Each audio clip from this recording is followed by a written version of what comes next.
I know you're all itching to hear, how I was able to get promoted and the strategies that I used in getting promoted from receptionist to a manager in less than 5 months. And mind you, this has actually happened more than once. I kid you not when I'm giving you these strategies. These are proven strategies that has worked for me, like it worked for me twice. Hi my loves, and welcome back to my YouTube channel, and it's so beautiful to have every one of you here again. And if this is your first time here, you're welcome to Sebuna TV. This is a channel that focuses on lifestyle, career growth, and also faith, so you're in the right place.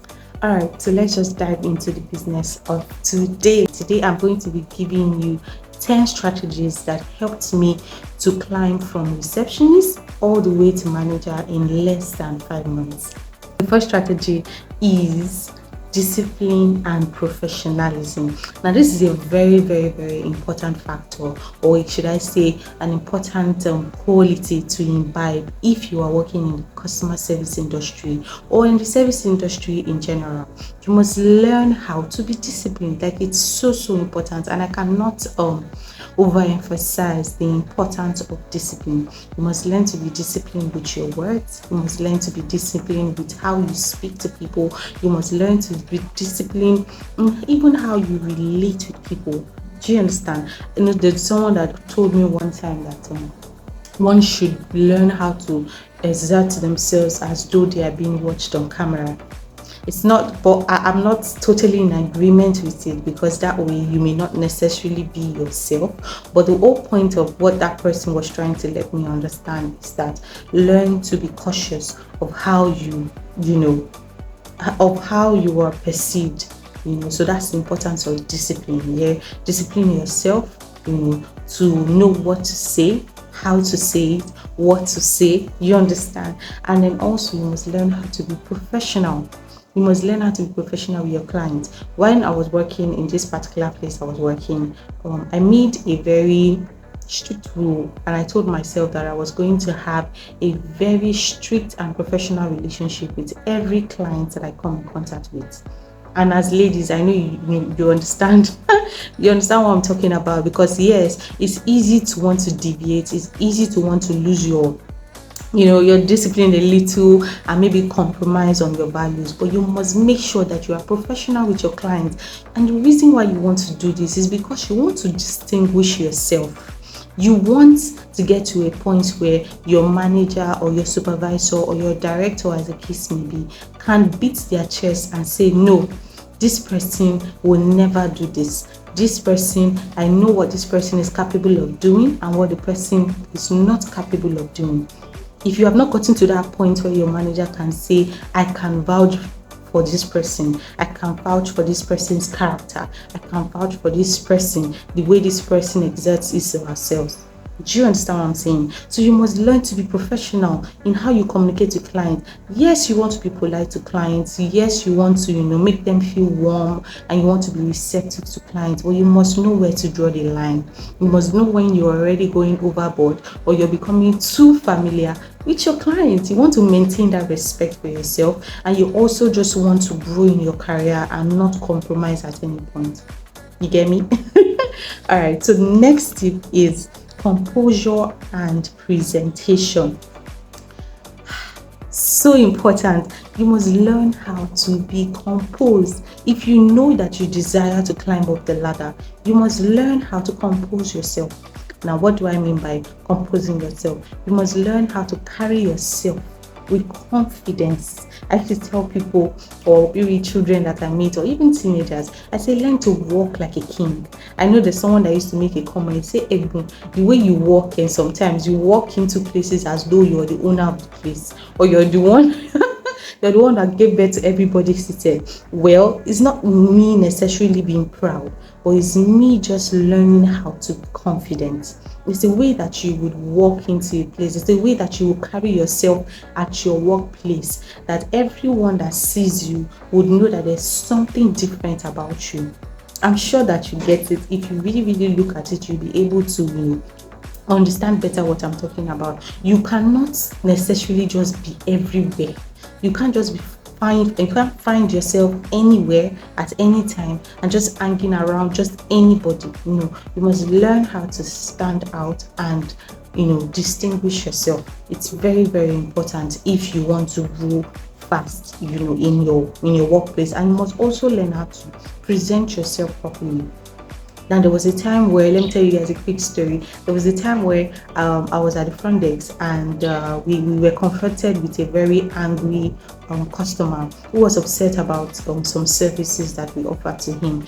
And this man didn't even know that I was standing right beside my manager, but I stepped into that situation and I was able to listen to him, be empathetic, and I was able to find a solution to that situation, and also made him assured that, okay, we were going to come up with a solution and also give him necessary feedback.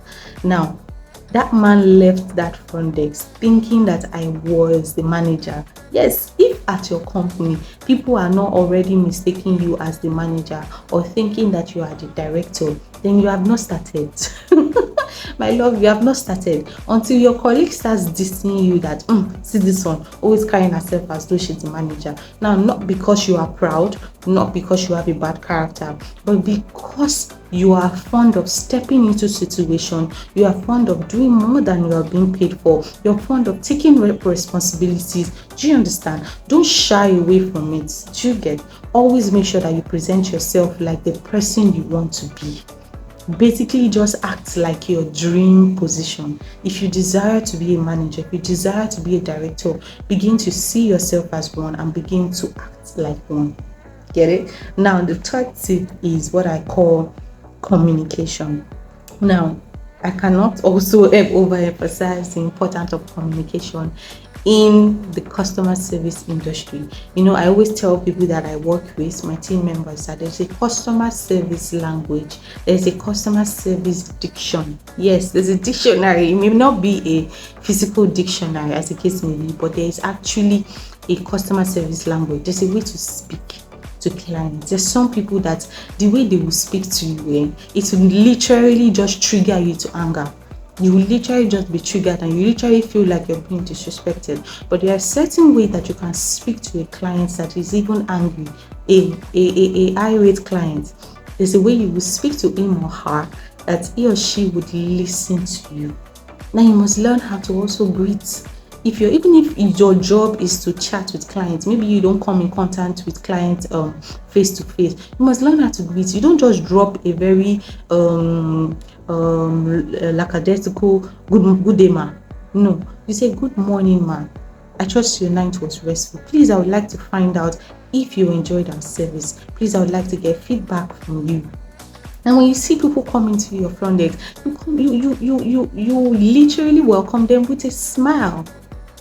And some people say, what if I'm not happy? What if I'm probably having a bad day? Well, I always tell people to learn how to smile. There's a way you can learn how to smile, even though you're not necessarily happy, but you can actually learn how to smile. So what you just want to do is, so that the smile doesn't look plastic, you refresh your face a little, maybe swallowing a bit of saliva, and then when you calm your face,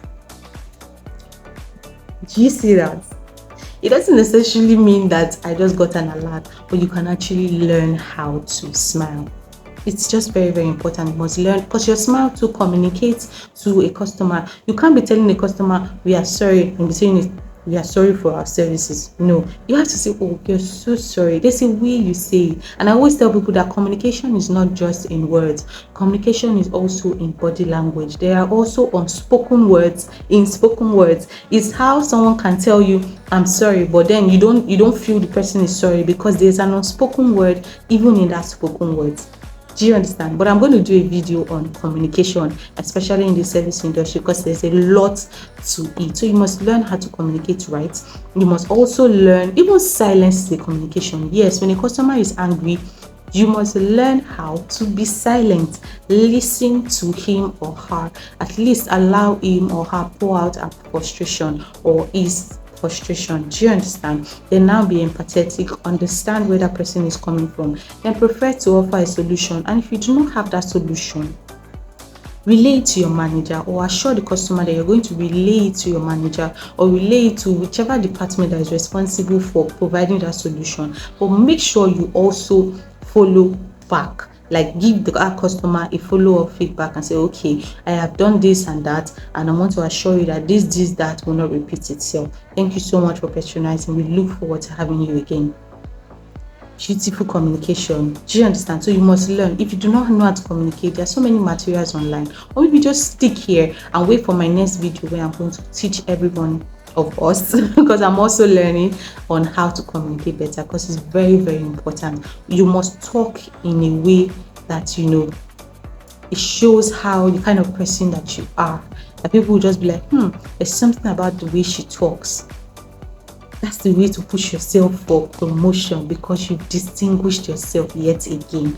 Now, the fourth strategy is product knowledge and consistent personal development. Emphasis on consistency, because you are always going to have to continually develop yourself personally.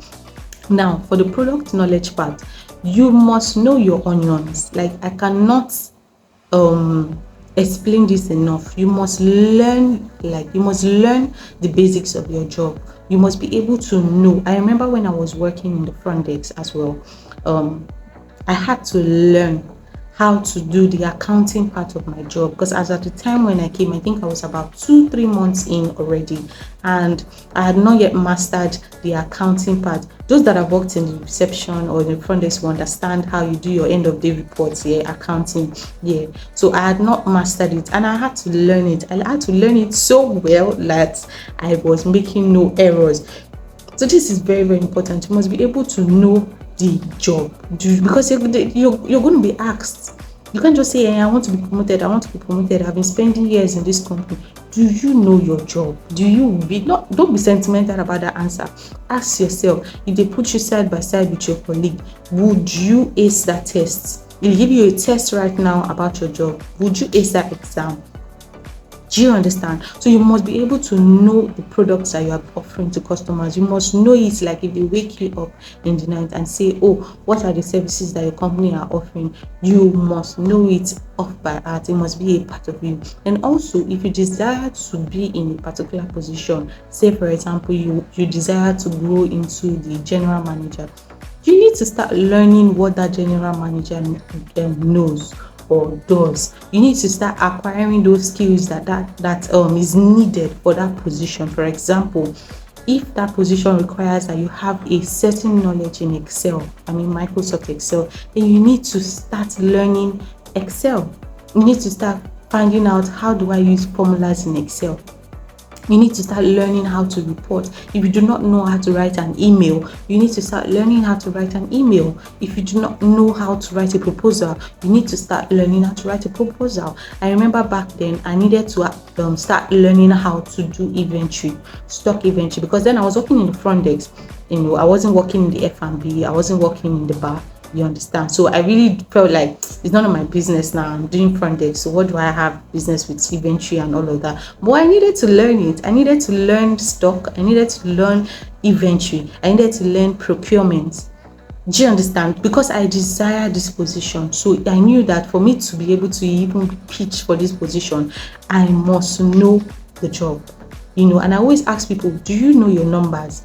You work for a company, but you don't even know the financial target of the company that you work for, or for the branch that you work in. It's wrong. You must be able to know your figures. You must be able to know, okay, what was made last month. Go and meet your manager and say, oh, good day, ma, good day, sir. Please, I was just concerned. I just wanted to know what we made last month so that we can know how we can do better. Or maybe if we did well, we can even surpass what we have done. Do you know what that does to you? You have created an impression in your manager that yes, you are not just regular. You have also, proven to that manager that you are exceptional and you are concerned about the well-being of the business. Do you understand? And the manager starts to see you in the light of a business manager. So you must be able to know. In fact, be willing to know the operational expenses of your company. Yes, you are a receptionist, but you know what the company spends on certain operational expenses. You may not know the exact figure, but you are just aware. Just be aware. Do not let anything bypass you. You must be aware. Be in the know of everything. Do you understand? Do you know the manpower of your company? How many staffs does your company have? How many non-management staff? How many management staff?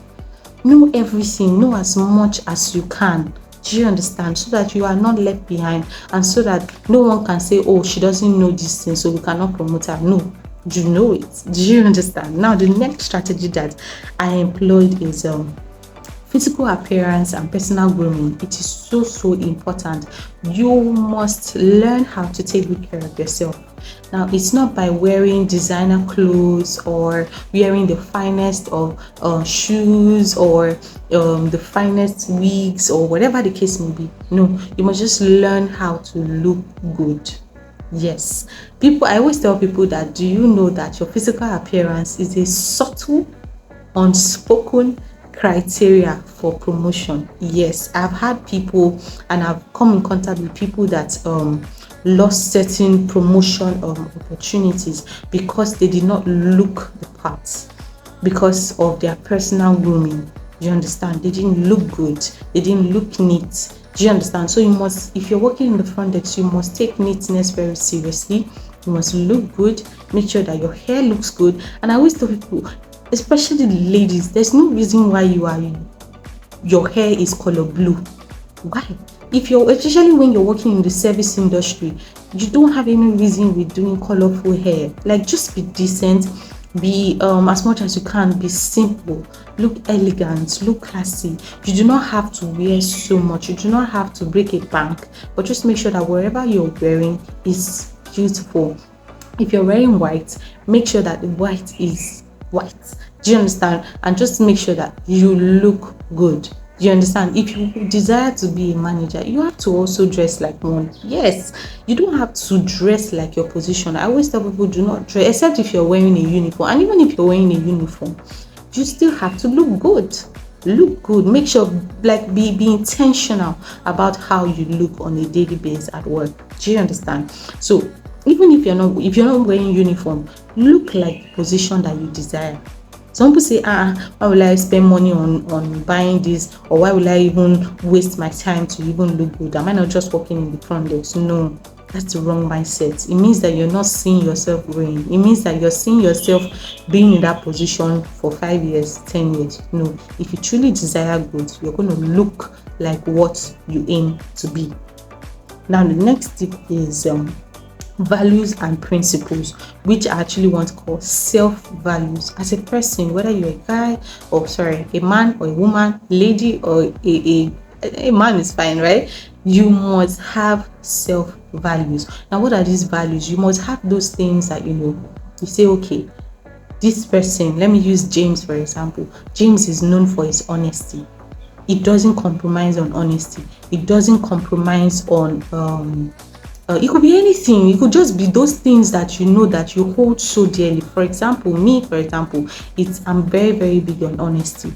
You cannot catch me not being honest. I'm always very, very honest. Do you understand? So you must have those values that you hold dearly, those things that you do not compromise on, those principles that guide your life. Do you understand? Because what this does is that it also distinguishes you. It sets you aside from the crowd, because then people know that, okay, this person is known for this. This person is known to be someone with integrity. This person is known to be someone that is honest. This person is known to be someone that, does not lie. You must be known for something. People should be able to mention you and say, no, this person, she's known for this. So you must have values, you must have principles, you understand? The next tip is, I call it, responsibilities are opportunities in disguise. And this is so true. If you want to grow, if you want to go up the ladder, you cannot shy away from responsibilities. And when I say responsibilities, I'm not limiting you to only the responsibilities that are related to your job role. No, these are responsibilities that come up. For example, your manager tells you, oh, there's this project that is coming up. I will need your support in doing this, in executing the project. I will need you to do that. I will need you to. you need to take up some responsibilities. Yes, because the truth about it is, now let me tell you a story. In the place that I was working, where I got this promotion in less than 5 months, the way I got the promotion was because I accepted the responsibility to act as a manager. I started by being an acting manager. The branch then had a gap, and then my director at the time sent for me to occupy that position. You understand? And at that time, nothing was happening in this brand. In fact, it was a responsibility that probably if somebody else got the opportunity, they would probably just reject it. They would think that no, maybe I'm just being made to do excess work. Do you understand? So that was how I was made to, take up the management of that branch. And before you know it, I was taken to a proper branch to manage, and my promotion was confirmed completely. So you see what I'm saying? You must learn how to take responsibilities, because some responsibilities within them are opportunities for growth, opportunities for career development, personal development. So do not reject every responsibility that comes to you at work. Sometimes these responsibilities have hidden opportunities in them, and they are probably just someone, maybe your manager, giving you an opportunity to actually show yourself, show what you've got, optimize your potentials. Let's see what you're made of. Do you understand? So you must learn to embrace responsibilities, and when you're given these responsibilities, make sure that you do it with all of you, like putting your very best in it, and let it be said that yes, you did this well. And also remember, document. I know I'm always so big on documentation. Now the next strategy I use is what I call your colleagues are not your friends. I will say this over and over and over again. Your colleagues are not your friends. Do not mistake your friends with your colleagues. Now, why I'm saying this, I'm not saying you should not have a friendly relationship with your colleagues, but you must learn to draw the line. If you know that you are aiming for growth, you must learn to stand out. I always keep saying standing out. It's very, very important, especially in that front desk that you are, especially in that customer service department that you are. It's easy to mix yourself with the crowd and allow certain people influence your perspective of that company, or even start to put in negative ideas in your head. Now, once that happens, you automatically kill your opportunities for growth. You must learn to be positive. You must learn to have good energy. Surround yourself with positive energy. If you even have to surround yourself with people at all, make sure that there are people that speaks positively about the company, people that speaks positively, in general in life, so that they do not rub off their negativity on you. So to be careful not to get too familiar with your colleagues to the point that now you say everything and anything, and now your personal life is no news to any of your colleagues anymore. Learn to build boundaries. It's so important. Now, the second to the last strategy is what I call customer feedback and reviews. If you're working in the service industry, you must pay attention to what the customers are saying about your job role, how you are relating with them, how you help them, the kind of service that you're offering. You must learn to. You can't just say it's none of my business, whether the customer likes me or not. I don't care. I'm not here because anybody should like me. I'm not saying you should necessarily do anything to try and get the favor of the customer. No, I'm saying do your job, and your job is to offer quality service. Make sure that you are offering that. Make sure that you're following up. Make sure you are offering quality feedback to customers. Make sure that you are helpful, you're assisting. And the importance of that is because these are the KPIs that is going to that your manager is going to use to determine if you are fit for promotion, because they're going to actually check your customer feedback score. How you relate with customer. Are you offering good customer service? When people meet you, do they have great customer experience? So the last strategy that I use is what I call the place of prayer. It is so important, and I cannot overemphasize the importance of prayer. You must learn to take your spiritual life seriously. You must wake up and tell yourself, Daily affirmations. Tell yourself, I'm a success, I am smart, I am sharp. Today I make progress. Today the words that are coming out of my mouth are inspiring. Spend time to speak in other tongues. Declare what you want to see in your day. There's a position you desire to have. Declare it, that in the name of the Lord Jesus, I grow, I make progress, I am not stagnant, I am moving forward in the name of the Lord Jesus. Speak in other tongues if you want to speak in other tongues. Speak in other tongues. Say, Mato Shatarabrahande. Do you understand? Own that thing spiritually, because spiritual controls the physical. Right now, we are at the end of this. I am so grateful to share the knowledge that I have with every one of you. It's such an honor, it's a great privilege, and I hope every one of you was able to learn one or two from what I have experienced. And I really hope to hear your success stories and your testimonies. Thank you so much for sticking with me. Please do not forget to subscribe. I love you so much. Do not forget to like. Do not forget to comment your thoughts. And also do not forget to share to a colleague, to a loved one. You may not need this information, or someone may need it. Okay? So thank you so much. I love you so dearly. Till next video. Bye.